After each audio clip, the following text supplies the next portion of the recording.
November 24th, 1971.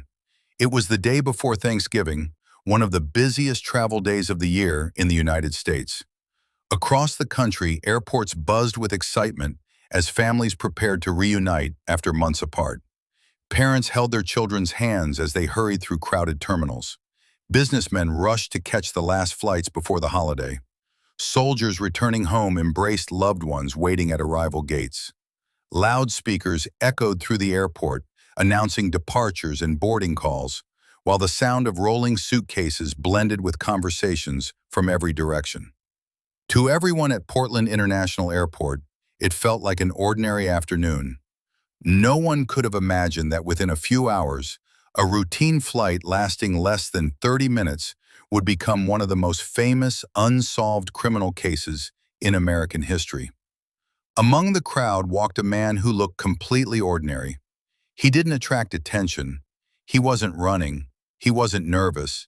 He wasn't hiding his face. He walked with the quiet confidence of someone who knew exactly where he was going.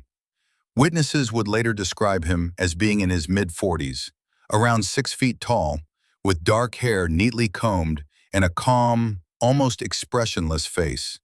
He wore a black business suit, a crisp white dress shirt, and a thin black tie fastened with a simple tie clip. A dark raincoat rested over one arm, and in his hand he carried a small black briefcase. Nothing about his appearance suggested danger. In fact, if you had seen him that afternoon, you probably wouldn't have remembered him at all. He looked like every other businessman traveling home before Thanksgiving. He approached the Northwest Orient Airlines ticket counter and politely asked for a one-way ticket to Seattle. The flight would take less than half an hour. He paid $20 in cash, no credit card, no identification check, no security screening, no metal detector. Today that might sound impossible, but in 1971, air travel was very different. Passengers could walk into an airport just minutes before departure, purchase a ticket with cash, and board an aircraft without anyone inspecting their luggage. Airport security, as we know it today, simply didn't exist. That small difference would soon change aviation forever. When the airline employee asked for his name, the man calmly replied, "Dan Cooper."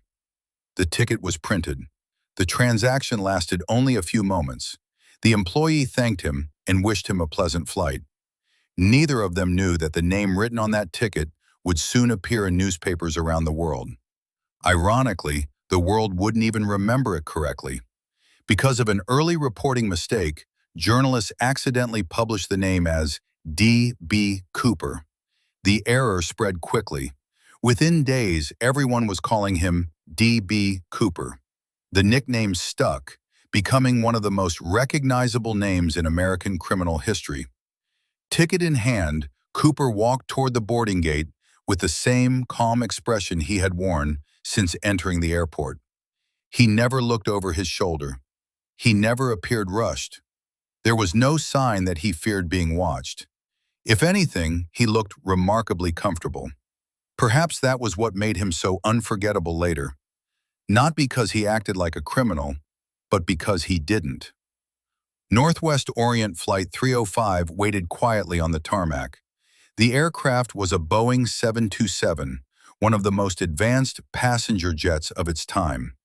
It was reliable, efficient, and especially popular for short domestic flights across the United States. The Boeing 727 also had one unique feature. At the rear of the aircraft was a staircase that could be lowered during flight.